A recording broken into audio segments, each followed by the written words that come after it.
Ne vous attachez jamais à la vie. Elle est irréversible, mouvementée. Elle engendre des cicatrices et enferme dans une grande détresse. Des troubles de l'âme creusent des vides, des cris du cœur s'exprimant en décibels déchirants. Je me demande de plus en plus, qu'est-ce que vivre? Le bonheur est-il réellement hors de portée? La vie est comme une toile d'araignée. Soit elle t'étrangle et tu finis par t'étouffer, soit tu arrives à t'en sortir, à survivre. Je ressens un vide saignant de nostalgie. Le passé peut-il être dépassé? Rayer comme on rayerait une phrase, effacée avec une gomme, on ne peut rien oublier, juste apprendre à vivre avec. Et puis ma mère. J'aimerais qu'on fasse des activités variées ensemble, elle ne me comprend pas. Je voudrais que si on partage des moments, ça la transforme au sens spirituel. Mais se comporter différemment avec elle, est-ce la solution? Peut-être qu'elle veut garder ses habitudes de vie, et qu'elle ne me voit comme un ingrédient nouveau. Je ne veux pas brûler le gâteau mère-fille, on finira un jour par trouver la bonne cuisson. Pour une belle entente. Car pour l'instant, ça se termine sur un dialogue de sourds. Quant à mon ami, j'ai tellement peur de devenir un disque rayé. Notre fusion des âmes est étrange. On ne se voit plus. Je sais que c'est pour épargner une souffrance, car il est très solitaire, ce côté fantôme, c'est sa manière de me dire qu'on veille l'un sur l'autre. Ce n'est pas un adieu, on se reverra, il doit d'abord trouver sa voie.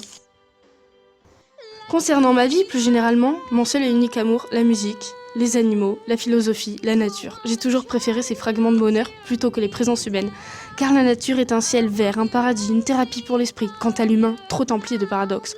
Dois-je me tourner vers un exil comme Into the Wild ou étudier Epictète pour accéder à l'ataraxie totale? J'ai pourtant une carapace, même sans être un Pokémon. J'ai aussi un côté misanthrope, alors pourquoi j'ai quand même cette sensation de fossé, comme si une partie de moi agonisait? J'ai ce bocal vide en moi, mais pourquoi cette confrontation avec mon côté insensible? J'aurais voulu l'être, non pas majoritairement, mais entièrement, comme ma préférée de Once Upon a Time. J'admire sa froideur, sa distance et sa sensibilité. À quoi sert le retrait dans une bulle si c'est pour souffrir en partie? Le secret du bonheur ne serait-il pas de trouver le juste milieu de chaque chose de la vie? Quelle vision avoir? Je pense que le véritable bonheur se trouve dans le détachement, évitant les malentendus. Je hais les humains, encore plus qu'avant. Donner signe de vie, ce serait manipuler par le langage, puisque je meurs. Mon âme s'éteint comme si elle sortait sa dernière flamme. Pourquoi les humains sont aussi injustes? Il suffirait de plus de communication pour un monde valorisant. J'ai laissé passer trop de choses. Je suis révoltée. Stop, le volcan est entré en éruption. Criez-vous les uns sur les autres, et après vous osez vous appeler adultes. C'est drôle de jouer avec les émotions des gens pour vous. La guerre, la destruction, vous en êtes fiers. La roue tournera, vous regretterez, peu importe les épreuves.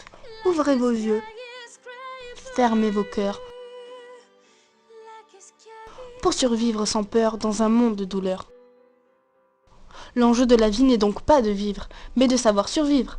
Car comme dirait Sartre, l'enfer, c'est les autres.